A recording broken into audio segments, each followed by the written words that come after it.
युवक ने आटे साटे में शादी करने से इनकार करने पर अपनी मां और छोटी बहन की हत्या कर दी। मर्डर करने से पहले उसने जेसीबी बुलाकर खेत में 7 फीट गहरे गड्ढे भी खुदवाए, फिर धारदार हथियार से हत्या कर उन्हीं गड्ढों में उनके शव दफना दिए।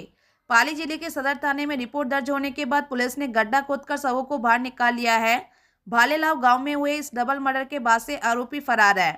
दरअसल पाली के सदर थाना क्षेत्र के भालेलाव गांव निवासी रमेश चौधरी ने रिपोर्ट दर्ज करवाई है कि उसकी मां पानी देवी आयु 55, पत्नी पेमाराम सिरवी और बहन कविता चौधरी आयु 30-25 मार्च से लापता है।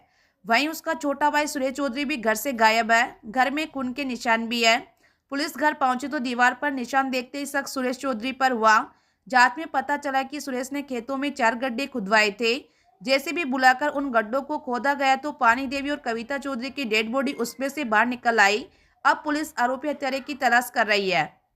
सुरेश और उसकी छोटी बहन कविता की शादी करीब 15 साल पहले आटा साटा में हुई थी। सुरेश के चाल चलन को देखते हुए उसके ससुराल वालों ने उसकी पत्नी को नहीं भेजा, लेकिन कविता को जबरदस्ती ले गए। पति से परेशान होकर कविता ने भी 3 साल पहले पति को छोड़ दूसरे युवक से नाता विवाह कर लिया, लेकिन वहां पति के बच्चों से उसकी नहीं बनी तो वह अपने पियर भालेलाव माँ के पास आ गई। लेकिन बहन के पियर में रहना सुरेश की आंख में खटकने लगा। नशे में आए दिन माँ बहन से गाली गलौज कर मारपीट करता था। इससे दोनों परेशान थे। सुरेश चाहता था कि उसकी बहन की शादी फिर से आटा साटा में कर दी जाए, जिससे कि उसका घर बस जाए और कविता भी पियर से ससुराल जा सके। लेकिन कविता और उसकी माँ पानी देवी फिलहाल इसको लेकर राजी नहीं थी। इससे वह दोनों माँ बेटी से नाराज था। सुरेश चौधरी ने होली के दिन जेसीबी मंगवाई और खेत में चारों कोनों में बड़े बड़े गड्ढे खुदवाए। फोन कर अहमदाबाद रहने वाले अपने बड़े भाई को बताया कि लाइट के पोल लगवाने के लिए उसने खेत में गड्ढे खुदवाए हैं। धुलंडी वाले दिन शाम 4 बजे तक कविता और उसकी मां पानी देवी को आखिरी बार देखा गया।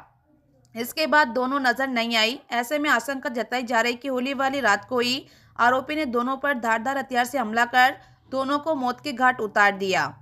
मृतका का बड़ा बेटा रमेश अहमदाबाद में होटल में नौकरी करता है। उसकी अपनी मां से रोजाना बातचीत होती थी।